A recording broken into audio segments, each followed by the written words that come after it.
after this long evolution,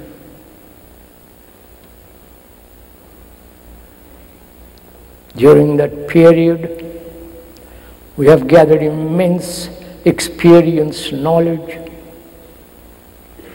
great deal of information. Why we, as human beings, are perpetually in conflict? That is the real question.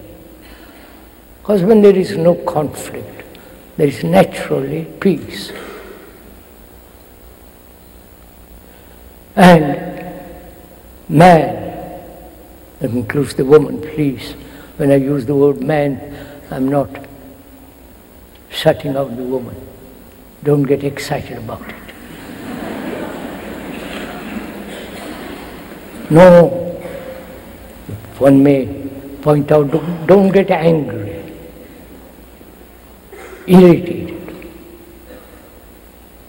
with what we are investigating together. It's your responsibility to inquire,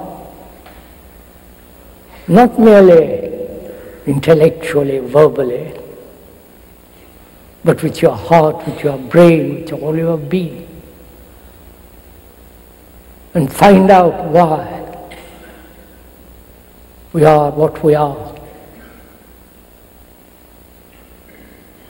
We have tried various religions, various economic systems, social differences.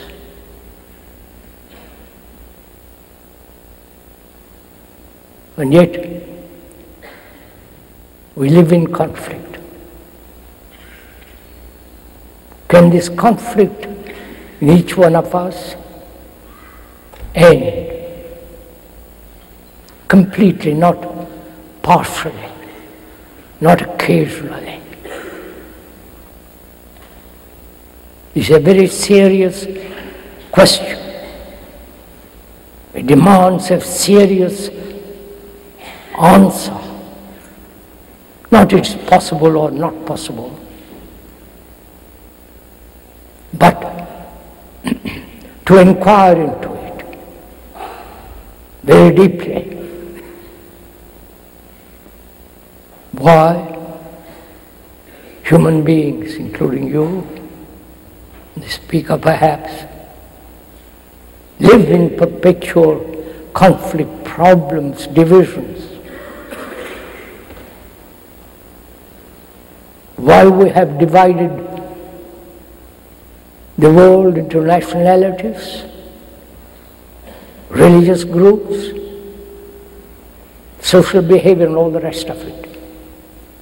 Can we seriously this afternoon inquire whether it is possible to end conflict? First psychologically, inwardly. Because if there is certain quality of freedom inwardly, then we shall produce a society in which there will be no conflict. So it's our responsibility as human beings, as so-called individualities, that we seriously put our brains, our energy, our passion to discover for ourselves, not according to any philosopher, not according to some psychiatrist and so on, but to inquire, observe, find out for oneself whether this conflict between two human beings, whether it be intimate or not, whether it could end.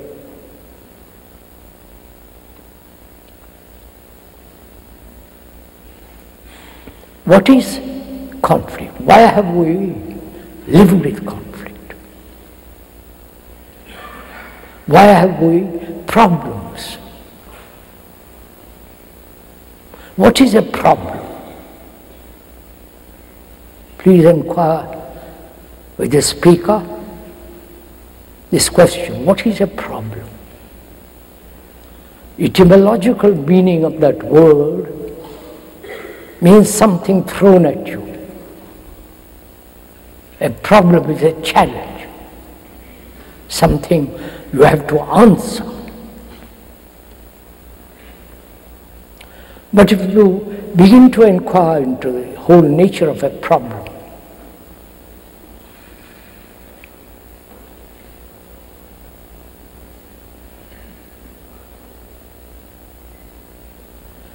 if you begin to inquire into the whole nature of a problem, whether it's most intimate or world problem,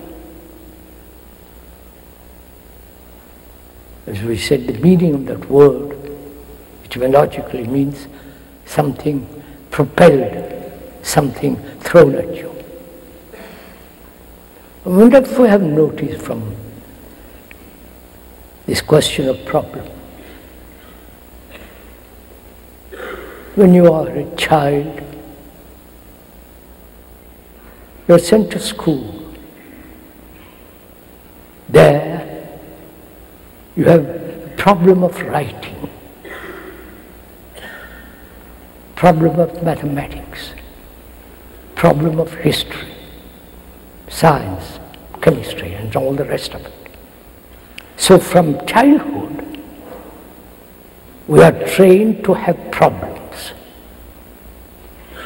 Please have patience. Look at it carefully. So our brain is conditioned, trained, educated to have problems. Observe for yourself. Don't please merely listen to the speaker.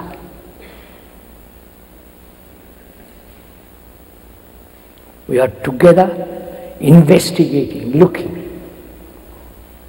into the problems that you have. So from childhood, we are trained, educated, conditioned to have problems. And when new problems arise, which they inevitably do, our brain, being full of problems, tries to solve another problem and thereby increase more problems, which is what is happening in the world. The politicians all over the world are increasing a problem after problem, and they have found no answer. So is it possible? Please listen if you will.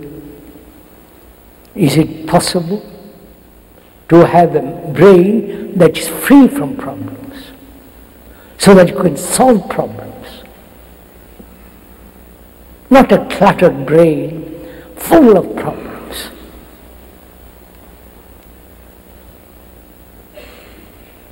Is that possible? And also, if you say it is not possible or it is possible, you have stopped investigating.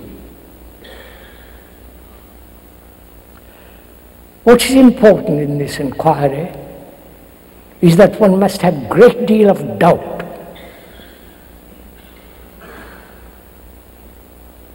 Skepticism. Never accepting anything at its face value or according to your pleasure or gratification.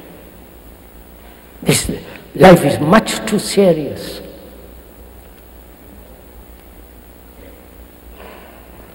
So we should inquire